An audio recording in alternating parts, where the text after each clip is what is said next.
Vamos lá, meus irmãos, continuando aqui, nosso 9º dia de aula de psicologia pastoral, a segunda parte, as nossas aulas são gravadas. Então, vamos lá, estamos trabalhando aqui no capítulo 5, nós estaremos entrando agora no método de trabalho do Larry Crabb. E eu, particularmente, acho que esses são métodos muito úteis e que, se nós aprendermos essas ferramentas, a gente vai conseguir ter muito êxito naquilo que a gente faz, né? Então, vamos lá. Olha só, leia para nós, pastor Johnny, aqui, ó. Tínhamos acabado de falar sobre esse lado confuso que todos nós temos, em virtude dos problemas, e que as variáveis pelo qual uma pessoa pode ficar deprimida, ou passar por problemas, ou precisar de um especialista, podem ser as inúmeras. Como eu mencionei há pouco, inclusive o psicanalista Leonardo Silva. Os motivos são os mais variados, não há um padrão. A pessoa pode estar buscando ajuda, o Leandro dos Santos, aliás. A pessoa pode estar buscando ajuda porque está muito bem e não compreende o porquê entrou numa depressão, ou geralmente, na grande maioria das vezes, é porque está passando por problemas, né? Então, agora, leia para nós, pastor Johnny, por favor, ao trabalhar. Deu sim. Ao trabalhar com um cliente deprimido, os conselheiros agirão de acordo com a sua compreensão, qualquer que ela seja, de como as pessoas funcionam, de como e por que os problemas se desenvolvem e de quais soluções podem lançar mão. Olhando para cada situação em termos mais amplos, nós, como conselheiros, seremos guiados por um dos 3 modelos básicos que, ao meu ver, são importantíssimos. Quero dizer, a maioria das centenas de enfoques para compreender as pessoas pode ser agrupada em 3 categorias: o modelo dinâmico, o modelo moral e o modelo afetivo. Ou seja, só um minutinho, pastor, né? Percebam, são muitos enfoques, são muitas percepções. E aí, o que fazer? Aqui a complexidade se torna muito grande. E por isso que eu gostei demais dessa abordagem do nosso irmão e quero que vocês prestem muita atenção. E agora eu vou estar, eu diria, nesses 3 modelos, tentando aplicá-lo de uma forma aonde vai ajudar vocês, e não só ajudar vocês, mas num dado momento em que vocês possam estar ajudando alguém. Então, essas 3 maneiras, é claro, aqui são 3, né, modelos, mas, irmãos, podem existir outros, devem existir outros, e cada especialista vai aplicar aquilo que ele melhor se ajusta. Assim como as pessoas são únicas, ímpares e exclusivas, os terapeutas também, os pastores também. Então, a gente não pode desconsiderar aquele profissional, aquele sacerdote, porque, de repente, ele tem um estilo que não nos agrada muito. Isso faz parte. E é por isso que, assim como há uma quantidade enorme de igrejas para que a gente se ajuste àquela que mais represente o nosso estilo de ser e pensar, assim são a questão dos terapeutas, dos pastores. Vão ter pessoas que vão ajudar demais, serem ajudados demais por um terapeuta, enquanto outras pessoas preferirão outro, porque são linguagens, são estilos, são métodos de trabalho, tá bom? São enfoques diferentes, são profissionais treinados naquilo que ele se sente mais confortável, né? Então, agora a gente vai entrar aqui no primeiro modelo, que é o modelo dinâmico, né? Leia para nós, pastor, por favor. Segundo o modelo dinâmico, as pessoas são controladas por processos internos, em geral chamados de dinâmica da personalidade, dos quais geralmente estão inconscientes. As raízes dessas realidades dinâmicas e a fonte de sua força presente são encontradas no passado, na infância da pessoa. Os psicanalistas falam de reconstrução genética, um termo que descreve seus esforços em compreender como os eventos da infância produziram os sentimentos e atitudes de hoje. Opa, Olha só, dá uma pausa, pastor, por favor. Coisas do passado estão tendo atitudes do hoje. Ou seja, aquele também, segundo esse modelo dinâmico, ele já está dando algumas dicas, os psicanalistas. Logo, é uma linha de trabalho, é uma área, né? O próprio professor psicanalista Leandro dos Santos, ele, nas suas palestras, ele fala uma coisa muito interessante. Ele começou fazendo terapia por causa de um amigo, e depois ele se encantou com isso e o seu terapeuta falou para ele, bom, já que você gostou, por que você não faz faculdade de psicologia? E ele foi fazer psicologia. Depois de ter feito psicologia, ele descobre a psicanálise e aí ele se torna um psicanalista. Segundo ele, não havia necessidade de fazer psicologia. Se ele fizesse apenas a psicanálise, ou se aprofundasse nos estudos da psicanálise e se tornasse um psicanalista, para ele, num primeiro momento, não é que ele estava desprezando a psicologia, mas para ele seria mais útil. O que ele quis dizer ali, contando um pouco da história dele, foi o seguinte, que antigamente, antes de você fazer psicanálise, você fazia psicologia. Hoje não. Hoje, por exemplo, uma pessoa, se ela quiser fazer psicanálise, ela não precisa fazer psicologia. Mas aqui, deixa eu dar uma recomendação para vocês. Até mesmo a partir de Freud, por exemplo. Freud, ele era médico. Depois ele foi trabalhar no departamento de neurologia. E aí ele continuou estudando, e aí onde ele vai se envolvendo para essas áreas psiquiátricas, e ali ele desenvolve a psicanálise. E ele é um fenômeno por isso. Mas dentro da faculdade de psicologia, você primeiro faz psicologia, e aí depois, segundo os especialistas, eles te indicam fazer psicanálise, e não fazer separadamente. Eu acho isso mais prudente, irmãos, na minha opinião, porque todo conhecimento mais amplo sempre vai te dar ferramentas mais abundantes, né? Então fica aqui uma dica para vocês, tá bom? Então, o modelo dinâmico, sem entrar muito nessas questões das faculdades propriamente ditas, mas pode ver que o modelo dinâmico, que ele vai trabalhar também como chamado de dinâmica da personalidade, ou seja, eles trabalham bastante dentro dessa linha do inconsciente. E quem gosta de trabalhar muito com a linha do inconsciente são os psicanalistas. E agora eu queria gastar um tempo aqui com... Não, vamos acabar de ler essa parte, e aí logo na sequência eu quero pegar o modelo aqui do David Meyers, quando a gente fala sobre as terapias, e a gente vai ler um pouco o que o Meyers ensina sobre a psicanálise.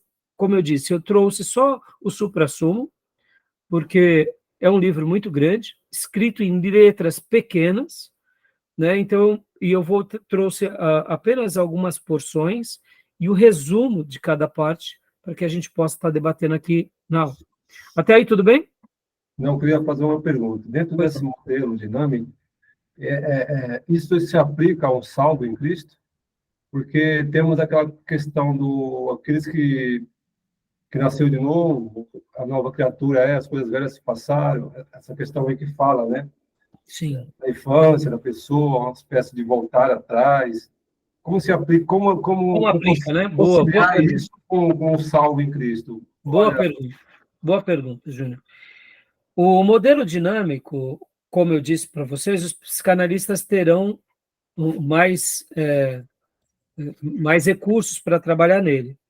Mas agora, aplicando do lado religioso, que é o que nos interessa, que aqui, afinal de contas, é psicologia pastoral, olha só como que parece bobeira, mas é aqui que se abre uma porta perigosíssima para quem? Para aqueles que gostam de misturar a psicanálise, ou seja, o modelo dinâmico, o passado e a espiritualidade.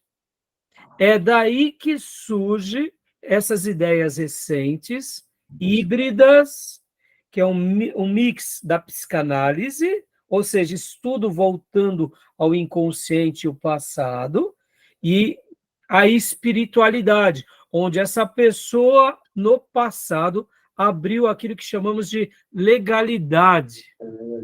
Maldição Aí onde nascem as doutrinas do quê? Das quebras de maldições e todos os seus devaneios. E aqui fica muito perigoso.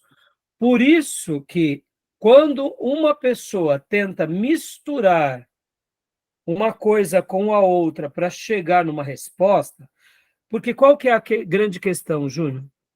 O irmão está dentro da igreja e ainda está preso com certos pecados.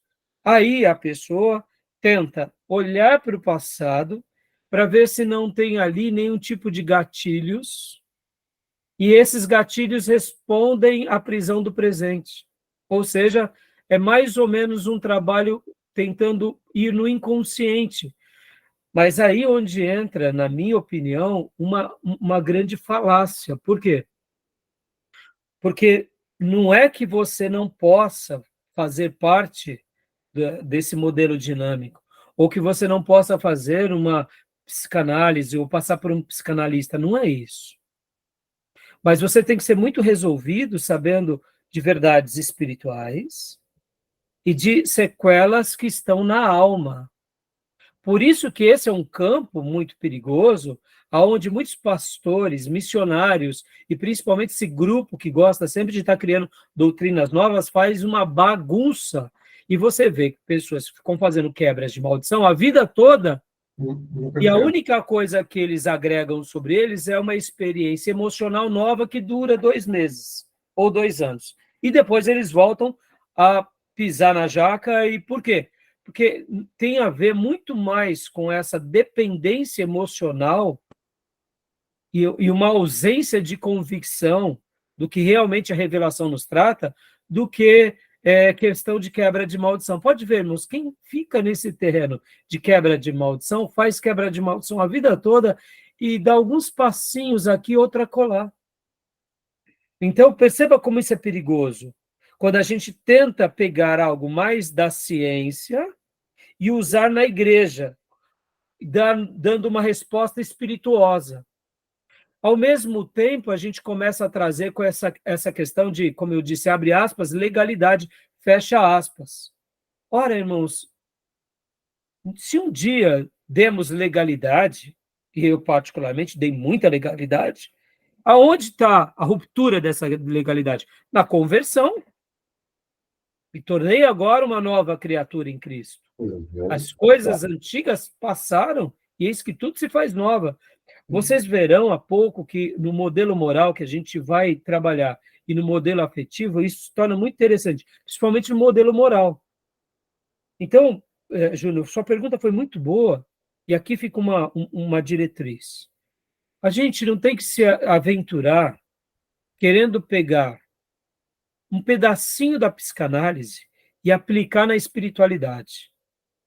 Porque aí a gente acaba abrindo precedente para quebras de maldições e para essa vida que mais escraviza do que ajuda.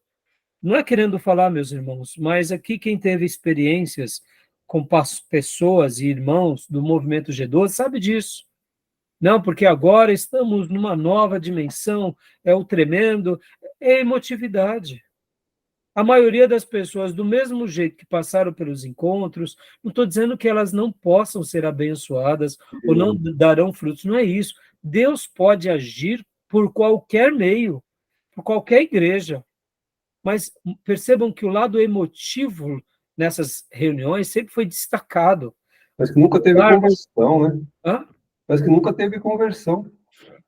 Então, você concorda, Júnior, que é muito fácil chegar para você e dizer que você nunca foi convertido, que a partir de agora você e eu seremos?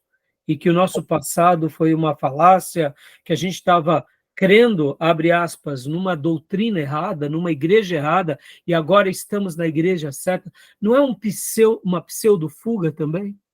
Do que admitir que o problema sempre foi conosco, que o problema não é a doutrina, o problema é o nosso comportamento a respeito daquela doutrina, ou seja, a nossa fé legítima, nossa entrega. Essa palavra não é muito palatável. De que, não, eu estive a vida toda dentro da igreja, mas eu nunca fiz valer a igreja, as doutrinas bíblicas. Essa mensagem não é palatável. Quando eu culpo um sistema, ou quando eu dou uma esperança de uma nova frente, eu crio essa pseudo-ilusão de que vai ter mudança. E quantas são as vezes, podem ver, irmãos, tem pessoas que vivem com exorcismo a vida toda e continuam caindo possessas. Eu acho que a questão também é que muita gente não consegue identificar o velho homem que ele teve e o novo homem.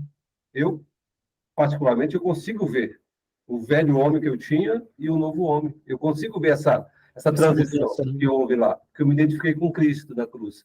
Eu vejo que o velho homem lá, o velho homem está lá atrás.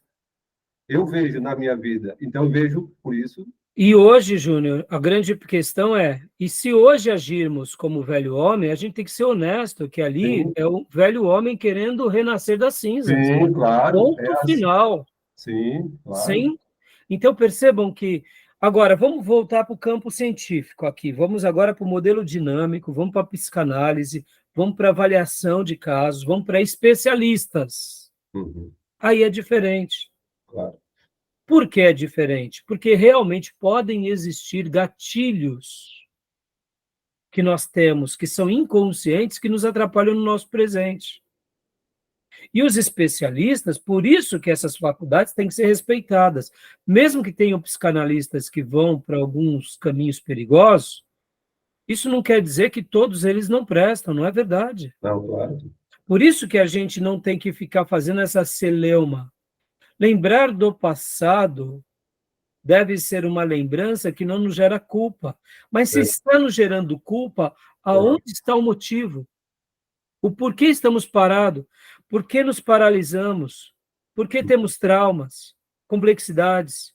Por que não conseguimos romper? É a hora que os especialistas vão trabalhar nessa questão do inconsciente. Como eu falei na última aula do Augusto Cury. Isso é fantástico. Uhum. Porque vão nos ajudar a enfrentar esses fantasmas que convivem conosco e que a gente tenta negá-los. Uhum. E a maneira de silenciá-los é o confronto, mas é um confronto inteligente, é um confronto a partir de palavras, de ideias, de sugestões. Percebam, tudo isso pode acontecer por meio de um aconselhamento pastoral.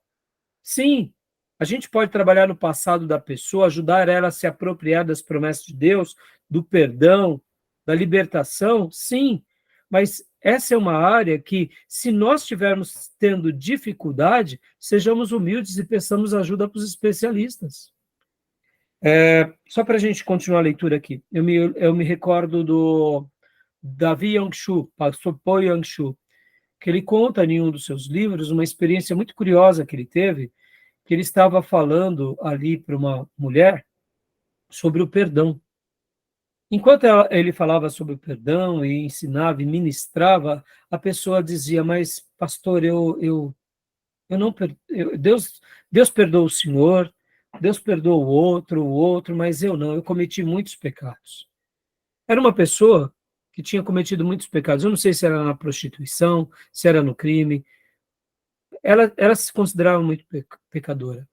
E ali o Davi Yangshu, enquanto falava, ele teve uma ilustração que o Espírito Santo colocou na mente dele. E ele disse assim, irmã, vamos imaginar agora, se não me falha a memória, era uma mulher. E se não me falha a memória, essa história eu aprendi com o Paul Yangshu. Posso estar equivocado, tá, irmãos? Imagine agora diante de nós um grande rio. Um grande rio. Eu e você estamos agora na beira desse grande rio. Pegue uma pedra na mão. Uma pedra pequena. Atira no meio desse rio. Visualize isso.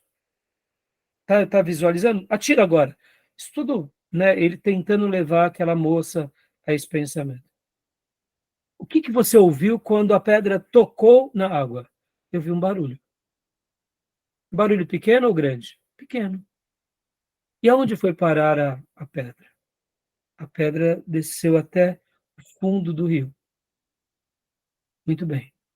Aí ele continuou dizendo, agora você, irmão, pegue uma pedra muito grande e vamos imaginar que essa pedra seja do tamanho do seu pecado. Porque aquela pedrinha, ela foi parar no fundo do rio, não foi? Foi. A irmã está dizendo que a irmã teve muito pecado, não foi? Foi. Tá bom, então pega essa pedra. Pega essa pedra. O tamanho que ela é. Falar, pastor, é muito grande. Tá bom, pega. Imagina agora que você pudesse pegar essa pedra e fazer o mesmo processo. Com a sua força, jogá-la no meio do rio. Então vamos lá. Imagina que você pode, tá? Joga essa pedra. Joga, jogou. Houve um barulho quando caiu no rio? Houve. Pequeno ou grande? Muito grande. Sacudiu as águas? Sacudiu as águas. Mas onde essa pedra está agora? Está no fundo do rio. Assim somos nós diante de Deus, quando entregamos a nossa vida a Jesus e recebemos dele o perdão. As pedras não ficam sobre o rio, elas afundam. Aí aquela moça entendeu o perdão, foi liberta da culpa. Perceba, foi uma analogia do modelo dinâmico? Foi. Foi regado de espiritualidade? Foi. Foi regado de verdades bíblicas? Foi. Foi feita uma aplicação? Foi. Trabalhou no passado? Trabalhou. Tinha atitudes e sentimentos que agiam de forma contrária hoje? Tinham. Mas a palavra sendo pregada da forma correta, com os meios corretos, sem que a gente tente florear ou se passar por um psicanalista, que esse não é o nosso papel. Nosso papel é aconselhar a pessoa, ajudar a pessoa em que verdades? Nas verdades de Deus. A gente acaba fazendo um trabalho parecido, só que, claro, que dentro da nossa abordagem, que é espirituosa. Entenderam? Então, percebam que o modelo dinâmico e muitos momentos no aconselhamento pastoral, nós trabalhamos no passado. Ou seja, por isso que muitos pastores gostam do lado psicanalista. Eu, particularmente, eu acho um dos mais admiráveis. Por quê? Porque ele nos traz respostas, ele nos traz compreensões. Freud foi gigante, como Jung, sobre essas temáticas. Por quê? Porque eles buscam isso de uma forma muito preciosa. Vamos lá, meus irmãos, pessoas que não cuidam da sua saúde, pessoas que não... Os gatilhos podem ser os mais diversos. Usa a dinâmica, né? Usa uma dinâmica para analógica com conteúdo espiritual. Verdade. No nosso caso, como aconselhamento pastoral. Isso. Mas agora, o terapeuta ele vai entrar dentro de áreas mais científicas, mais esclarecedoras. Tá bom, meus irmãos? Então, perceba que aqui, esse modelo vai ser o modelo que a gente vai trabalhar mais. Vamos lá, então. Continua para nós, pastor Johnny, por gentileza, o texto, né? Aqui, ó. Talvez uma mãe... Por favor. Talvez uma mãe desamorosa e dominadora não tenha dado a afeição necessária ao desenvolvimento do filho, e um pai fraco, frustrado, deixou de intervir e assumir o comando de sua família infeliz. Os defensores da teoria dinâmica podem conjecturar se o filho desenvolveu uma disposição tanto de ódio quanto de temer mulheres que parecem fortes, e uma imagem de si mesmo, copiada do pai, de uma pessoa fraca, que só pode enfrentar seu mundo por meio da aquiescência do retraimento. Esses processos dinâmicos, ódio, medo de certos tipos de mulher e uma... Só um minutinho, pastor. Ó, percebam que todos nós, na sua grande maioria, tivemos lares dos mais variados. Alguns são lares saudáveis, com pais, mãe, extremamente presentes, amorosos, mas a grande maioria das pessoas não são assim. Podem ver. Ainda mais dependendo de que cultura você venha. É verdade. Dependendo da que cultura, de que povo é o seu, se torna isso mais difícil, né? E aí a gente pode, então, introjetar aquela criação como um padrão. E por isso, né, se torna um pai fraco. E muitas vezes uma mãe rancorosa, uma mãe, né, que domina e o filho passa a seguir aquela cópia. Isso faz parte, irmãos, tá bom? O autor aqui foi bondoso, ele podia chamar de homem banana, né? e mulher abacaxi, né? Não é verdade, irmãos? Então, irmãos, todos nós, principalmente quem não teve, né, esse lado mais afetivo, esse lar mais estruturado. Eu me lembro que eu ouvia uma palestra da Ana Paula Valadão, e ela falava muito do seu pai e da sua mãe, como ela agradecia a Deus. Falava assim, ó, meu pai foi, assim, um pai extraordinário. Irmãos, a gente não precisa falar muito, né? Olha como os filhos são protagonistas no mundo gospel. Indiferente de qualquer corrente, de qualquer coisa, dá para ver que é um lar diferenciado mesmo, né? E isso acontece não é muito comum, né? Muitas vezes existem pais brilhantes que os filhos não seguem o caminho dos pais. A gente vê, por exemplo, Billy Graham, por exemplo, né? Pode falar, Júnior. É terapia do amor do Macedinho, você disse. Ai, meu irmão, aquilo lá, pelo amor de Deus, aquilo lá tá mais para salão de festa e Deus me livre, né? Olha, eu não quero nem falar, porque é por isso que eu digo que ele já se assemelha mais a uma seita do que a uma igreja, né? Tá bom? Né? Aquilo lá é mais para um encontro de sábado para quem está, né? É uma maneira de arrumar casamento em nome de Deus de forma vergonhosa, pelo amor de Deus, né, irmãos? Podem ver que eles têm um programa para cada dia da semana. E por que no sábado não seria assim? E a sexta-feira do descarrego? Mas cada dia Deus está diferente para ele. Então, e o sábado você tem que, né? Afinal de contas, romantizar, né? Ou arrumar casamentos, né? Você não pode fazer com que as suas ovelhas se enveredam para outros apriscos, buscando outros parceiros. Né? Irmãos, a história vai mostrar quem eles são e o que fazem e o desserviço que eles geraram, né? Tá bom? Beleza, meus irmãos, vamos lá. Continua para nós, pastor, por favor.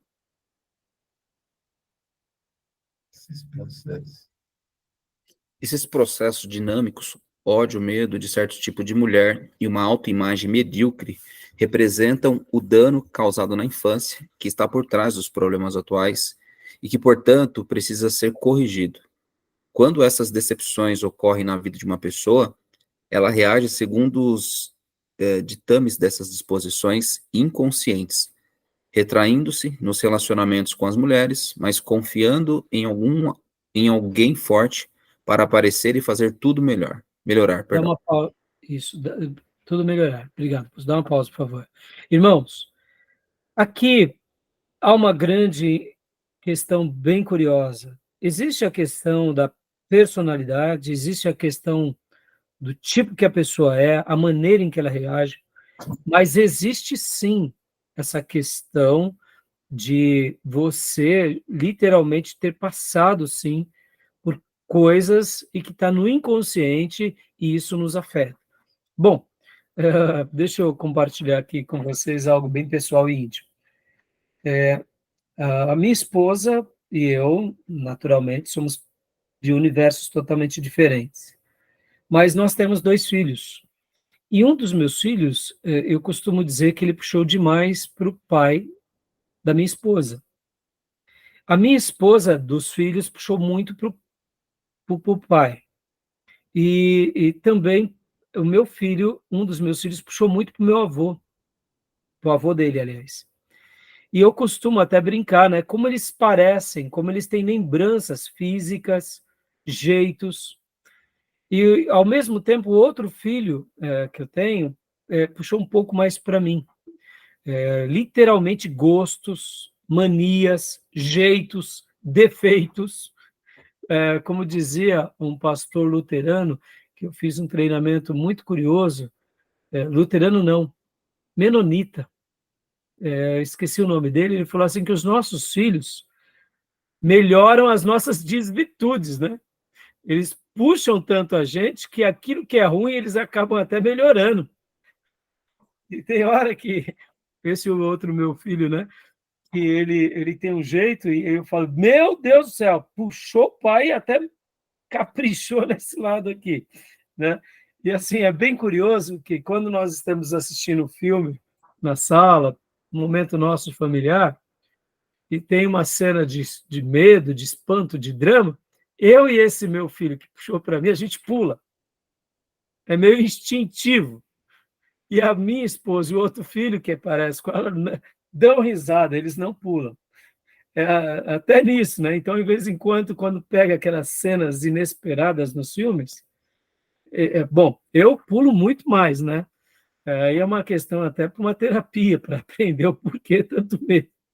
Eu, eu me assusto comigo e assusto os outros que estão do meu lado, né? Então, assim, é uma coisa que precisa de treinamento, precisa de terapia mesmo. E o meu caçula, que puxou mais para mim nesse sentido, ele também dá uns, de vez em quando ele dá uns pulos. Já minha esposa e o outro filho, não. Você vê que tem uma questão de DNA, de jeito, né? Por exemplo... Personalidade, né? Acho que é traços característicos da personalidade. Isso, genética, Tem a ver com É emoções. praticamente genética, Júlio. Olha só que interessante. A minha esposa, ela é toda meiga. Então, ela vai sentar no sofá, ela pega uma almofada, pega a outra, jeitinho aqui, cabeça ali. Meu, ela se ajeita de um jeito que eu falo, pelo amor de Deus, coisa linda. Eu me jogo no sofá, torto. E ela, amor, faz isso. Não, tá bom aqui, amor. Não, pelo amor de Deus. Ela vem, me ajeita, mas eu não consigo me ajeitar. Meu filho caçula, que puxou para mim, é do meu estilo piorado. Fica mais largada ainda.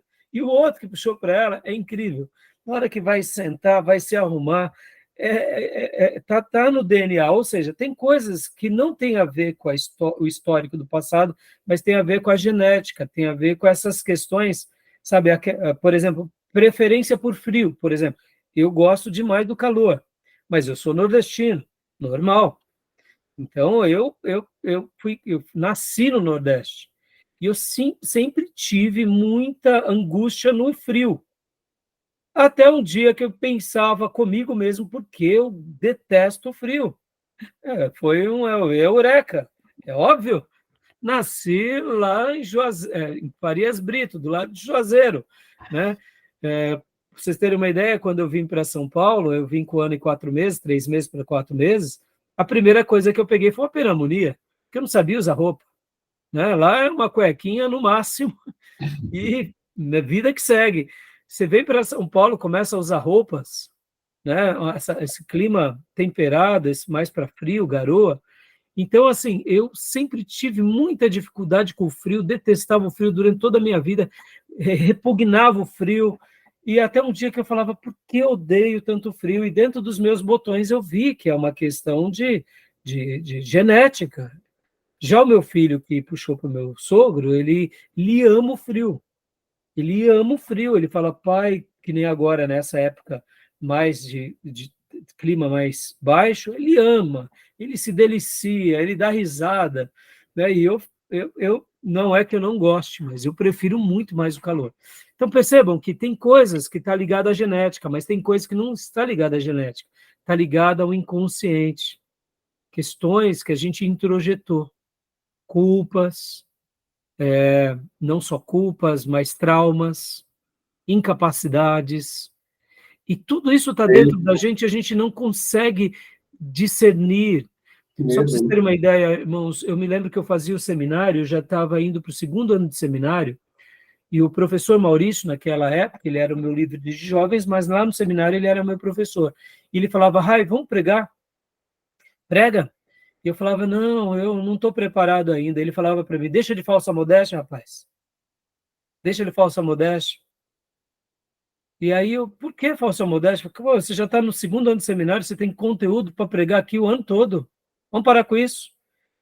Mas dentro de mim havia uma insegurança. E por isso que eu fui para o seminário, para me preparar. Então, o que explicava essa insegurança? Porque, ao mesmo tempo, eu já trabalhava na Bolsa, eu era operador e pregão. Eu me tornei operador e pregão aos 17 anos. Mais novo do que regia. Eu precisei, inclusive, ser emancipado. Então, quer dizer, como que eu conseguia ser tão valente no mercado de trabalho e, ao mesmo tempo, tão medroso na igreja? Percebam, são áreas da nossa vida que muitas vezes você tem inseguranças. Né? Claro que Deus me fez romper esse obstáculo, pude pregar, e, afinal de contas, me tornei um pastor. Mas, assim, no fundo, eu tinha essas mazelas de de imagem, segurança, de certeza, de dúvidas, que nos geram o quê? Ao impasse. E tem hora que a gente se reveste do quê? De falsa modéstia. Né? Não, eu não estou preparado. Às vezes a gente já está ali, né?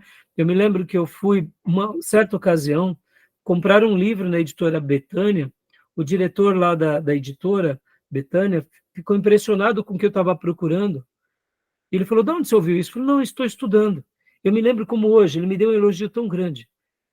Eu era um recém-convertido, estava estudando sobre a vontade de Deus, fiz um estudo, foi a minha primeira experiência, né, que inclusive foi a minha primeira experiência de pregar na igreja, e eu fui querer saber sobre se havia livros dentro dessa premissa, e ali o diretor da editora, ou pelo menos o responsável pela editora Betânia, falou para mim, de onde você aprendeu isso? Eu falei, não, estou estudando, eu queria saber mais sobre isso. Ele falou, mas não tem nada sobre isso. E ali ele me elogiou tanto, falou, continue elogiando, continue estudando, você está no caminho certo. E eu fiquei tão feliz, né, irmãos? Então, assim, tem vezes que a gente não consegue ver o potencial que temos. Percebam que uma criação repleta de afirmações é fundamental. Falar palavras bonitas, palavras boas para os filhos, para aqueles que estão ao nosso redor, é muito importante. É claro, corrigirmos é importante, mas sabermos fechar a correção de uma forma adequada. Sabe aquela ideia também tosca de que palavras, se você disse uma palavra errada, a pessoa vai introjetar e por isso que ela está vivendo aquela mediocridade? Não vamos para os extremos, viu, irmão? Porque muitas vezes a gente acaba também, assim como a quebra de maldições é uma tolice no nosso meio, passar a acreditar que qualquer palavra que a gente fala, a pessoa vai introjetar e vai trazer maldição, também é uma tolice, viu, irmãos? Porque eu já cansei de dizer para irmãos que eles iam ficar milionários e não ficaram. Na hora que eu dei uma palavra mais dura, eles aceitam. Percebam, por que não ficaram milionários? Por que não ficaram mais inteligentes? Relativo, né? Hã?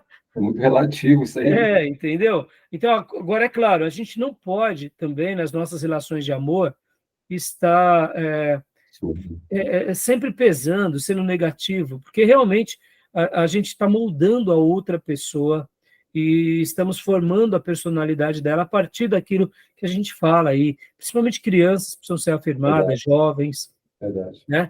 E adultos também precisam ser afirmados, nós precisamos, né? Quem é que não gosta de um bom elogio? Não é verdade? Tá bom? Então, O Augusto Cury fala um pouco disso, né, no Flow, a respeito da gente falar para os nossos filhos quão importantes eles são para nós, elogiá-los e tudo mais. Sim, e isso é importante para a vida, né, Dil?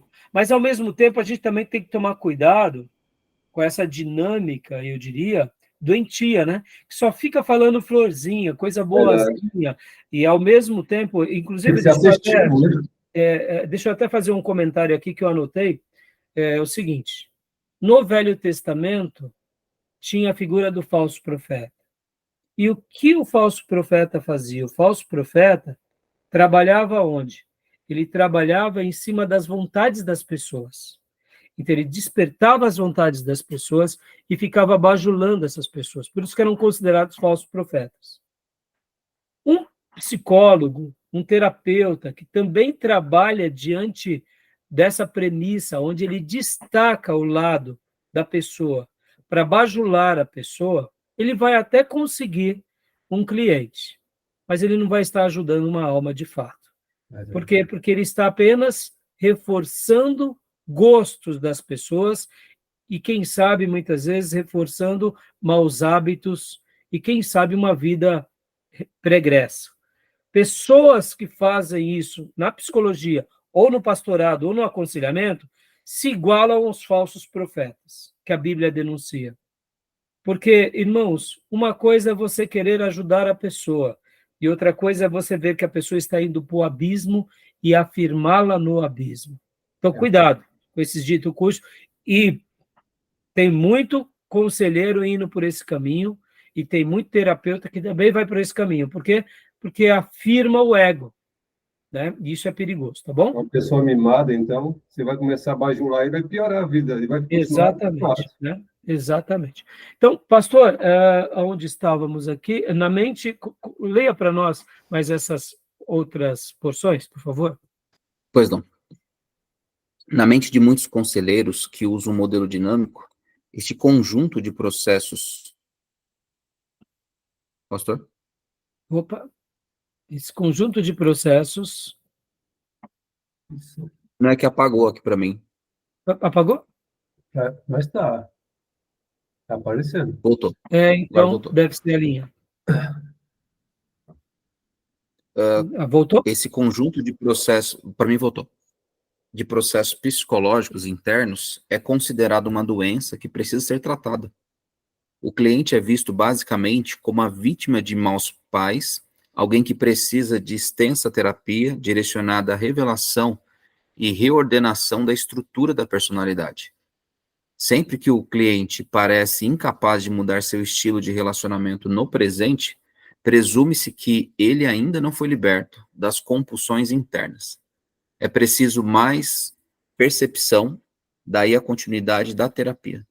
Bom, olha só que abordagem interessante que ele fala. Você já deve ter visto isso, um professor de música que sempre fica ensinando o básico para o aluno ali, para fazer ele ficar 2 anos ali ganhando a sua mensalidade na aula de música. Estou falando aqui de péssimos profissionais, tá, irmãos? Um excelente profissional, ele vai dando material conforme o quê? A postura do aluno. E um excelente profissional da área da psicologia, da psicanálise, da psiquiatria, ele não quer um cliente apenas porque ele quer o seu salário. Ele não é um assalariado porque é um assalariado. O seu salário vai ser algo natural de acordo com aquilo que ele executa. Por isso que a quebra de maldição cria uma codependência naquele que faz. E esse tipo de crendices vesgas e estúpidas criam isso. A pessoa sempre fica precisando de mais e mais e mais e mais, de um ciclo que nunca acaba, e pro profissional que é um profissional corrupto, ele acaba fazendo daquela pessoa um cliente para o resto da sua vida, ou seja, uma mensalidade que pinga. E o próprio psicanalista Leandro dos Santos, ele fala uma coisa muito interessante, que ele fala que também a terapia tem que ter fim. A pessoa precisa startar. E ele, inclusive, ele fala que tem pessoas que dizem, não, eu quero ficar aqui para sempre. Me fez bem. Seria praticamente o que é o seminário, irmãos. Não, eu vou ser um aluno para sempre. Não. Você já aprendeu? Vamos para o campo agora. Vamos trabalhar na igreja, vamos dar aula na escola bíblica, vamos fazer uma pós-graduação, vamos começar a dar aula no seminário teológico. Essa questão de um aluno eterno, isso é algo que é incompleto. Se pressupõe que essa pessoa tem algum problema, e se a pessoa usa desse fator como um fator de domínio, ela está mais para um falso profeta, para um picareta profissional, do que, de fato, para um profissional exímio. Irmãos, nós criamos nossos filhos para a vida. Nós cuidamos das ovelhas para que elas vivam e frutifiquem tudo que Deus tem para elas. Não há um aconselhamento que seja para sempre no pastorado. Você pede ajuda, é ajudado, depois você volta, e assim você vai crescendo e rompendo obstáculos, porque é aquela questão da prática, né? E eu achei muito interessante que o Leandro dos Santos, nas suas aulas e nas suas palestras, ele comenta muito sobre isso. Ele fala, tem pessoas que chegam aqui querendo para sempre. Eu digo, não, você já está pronto. Agora você tem que caminhar sozinho. Porque aqueles fantasmas que os terapeutas trouxeram, principalmente os psicanalistas, e que você enfrentou, agora está na hora de você romper. E agora, aplicando na nossa vida religiosa, isso não é a fé? Você luta contra os seus adversários. Você vence. Lembra que na última aula eu falei, não despreze das pequenas conquistas? Porque elas vão nos preparando para as grandes conquistas. Os pequenos embates, as pequenas coisas são tão importantes quanto as grandes no plano espiritual, tá bom? Beleza? Então, a última parte aqui, pastor, para que a gente possa parar aqui, né? Modelo dinâmico. Como modelo dinâmico? Como o modelo dinâmico olha os problemas como sintomas de uma doença subjacente, tem sido também chamado de modelo médico para compreender as pessoas. Da mesma forma que os médicos tratam os pacientes com doenças físicas, os conselheiros oferecem tratamento aos pacientes que sofrem doenças psicológicas. O tratamento consiste, essencialmente, em uma busca das raízes ocultas do problema. Os conselheiros dinâmicos presumem que a exposição das raízes leva a uma liberdade maior no tratamento do problema atual.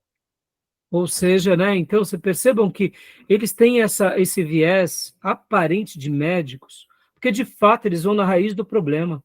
Eles não pegam apenas o problema, eles vão na causa, e eles tentam tratar da causa. Por isso que eu disse há pouco, irmãos, que, na minha opinião, se algum de vocês forem se enveredar, né, para uma faculdade de psicologia, ou para uma psicanálise, por exemplo, eu sugiro que vocês façam, de fato, psicologia, depois psicanálise.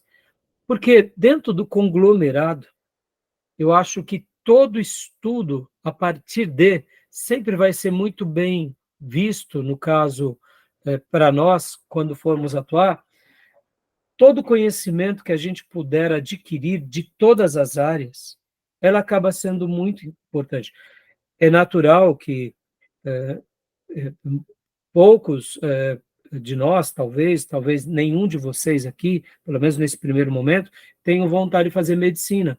Mas dentro da própria medicina, para ir para a psiquiatria, você também estuda bastante essa questão do cérebro, problemas neurológicos, a fisiologia humana, a mente humana. E se uma pessoa puder estudar isso, eu acho que tudo isso é muito bom, porque está dentro desse horizonte, desse homem todo, né?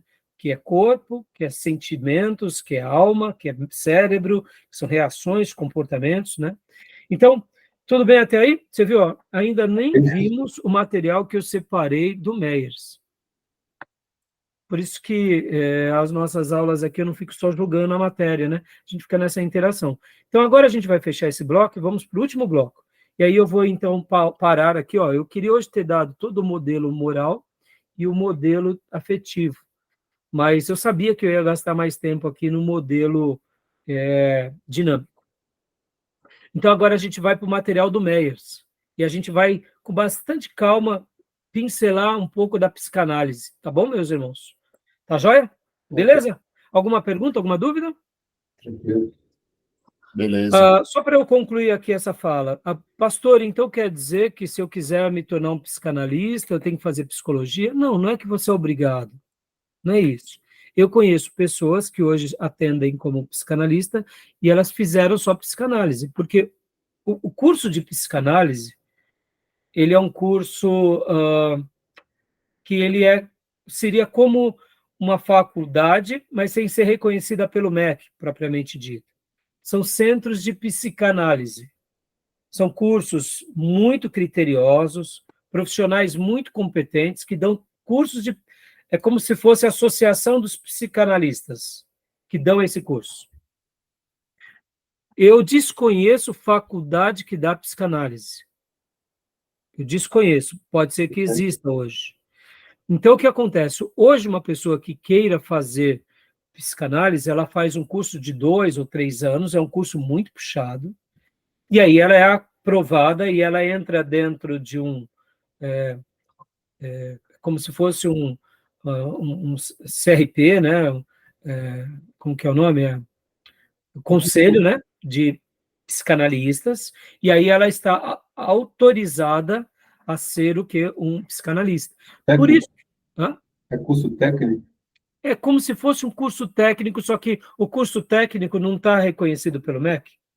A psicanálise, até onde eu sei... Não está, não. Não tem curso de bacharel. Hã? Não tem curso de bacharel nem licenciatura. Então, exatamente. Então, o que acontece, Júnior? Muitos pastores e muitas pessoas que gostam dessa área já vão direto para a psicanálise. Não tem problema.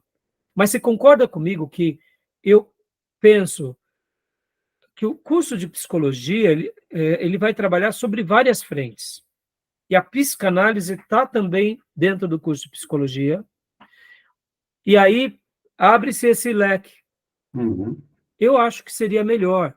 Agora, me entendo, tá, irmãos? Deixa eu fazer uma crítica também. Vocês sabem que muitas faculdades, o que elas estão preocupadas é com a mensalidade, né? Infelizmente.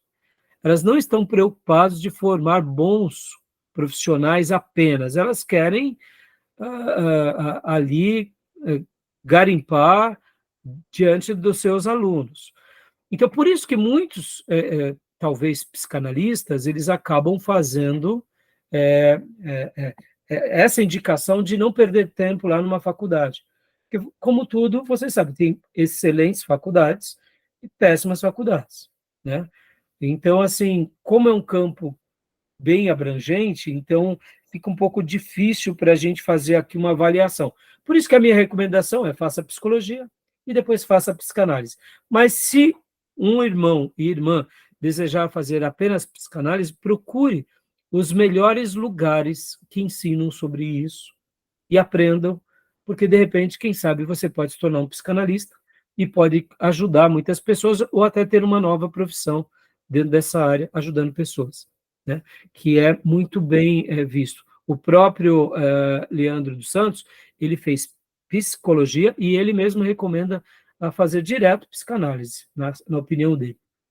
Ele é um profissional da área há praticamente 30 anos, né? Tá bom?